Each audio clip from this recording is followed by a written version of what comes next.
Morning, gents. I just wanted to share, man, I am looking sharp today.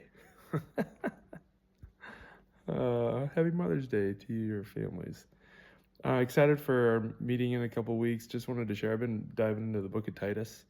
And Titus is this fantastic book of the Bible where Paul writes this letter to Titus and says, these are the people you need to be watching for as you try to establish your church or churches in the Titus. There's like 100 cities, and it's find an elder in each spot and put them in leadership at the church. And I've just been thinking about, praying about, as we try to continue to establish and build DMGs out, as we look for leaders to lead the next DMG that we're building into right now.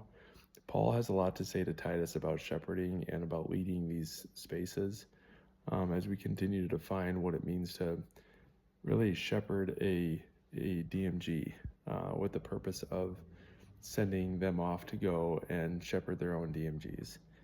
And 1 Titus 1, 5-9 has a lot to say about that. And so, in verse 6, it says, well, 5, I left you on the island of Crete so you could complete our work there and appoint elders in each town. I think I read somewhere that there was like 100 towns where he had to go and appoint elders.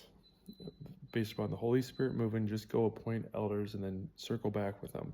An elder must be well thought of, must be faithful to his wife. His children must be believers who are not wild or rebellious. An elder must live a blameless life because he is God's minister. He must not be arrogant or quick-tempered, must not be a heavy drinker, violent, or greedy for money, must enjoy having guests in his home, and must love all that is good. He must live wisely and be fair. He must live a devout and disciplined life. And he must have a strong and steadfast belief in the trustworthy message he was taught. Sitting here with Lydia and asking his dad those things, to which he says, yes, which I'm grateful for. But God's working in my heart in each of those areas to continue to refine me into who Christ has called me to be in those spaces. So the first question is, as we are thinking about who is that God has given me in my DMG that could be those things, secondly, am I those things?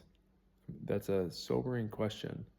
So as we are praying about who can we build into, who is God putting on our heart that could lead the next DMG, who are we discipling to disciple others, we have to ask ourselves the question, are we that person that Paul is challenging Titus to find? And I think that matters to ask that question. We're going to spend some more time talking about next week or in a couple weeks on that Monday, this idea of how do we incorporate our families. My guys are open to it, which I'm excited about. They're saying that they've got some nervous wives, which is understandable. They've not been a part of a small group like this before, but they're open to it. But like I mentioned, I was chatting with Dale yesterday, just the hurdle that we're kind of coming over, or kind of trying to pass through, of every other week, and then just meeting with the husbands, I think is just a really big hurdle that I think is preventing, or maybe restricting is a better word, the growth of what I'm praying and wanting to see and hoping to see. And so we'll tease that out a little bit more in a couple of weeks. I'm curious to hear your guys' continued thoughts and feedback as we break from that from that disciple making conference, as you guys had conversations with your DMGs about what does it look like to start to incorporate the families. Adam's talking about a once a month lunch, which I think is a fantastic on-ramp, but I truly believe that as we do incorporate families, my hope and prayer is that our wives will get a taste for what it looks like to truly live on mission to go and make disciples who make disciples, because we have all been called to this challenge and to this charge. But as we do that, are we looking for the people that God has placed in our lives that